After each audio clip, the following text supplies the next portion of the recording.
خداوند مهربان دوست بشید. دوستی با خدا چجوریه؟ وقتی نماز میخونید جوری نماز بخونید که دارید با خدا حرف میزنید. اون کارهایی رو که خدا گفته نکنید نکنید. اون چیزایی رو که خدای متعال گفته انجام بدید انجام بدید. راه دوستی با خدا اینه.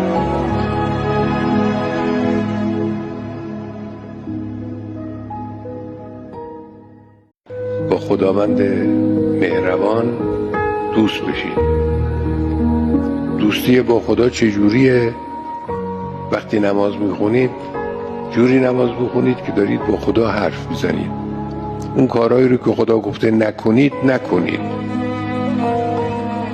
اون چیزایی رو که خدای متعال گفته انجام بدید انجام بدید. راه دوستی با خدا اینه.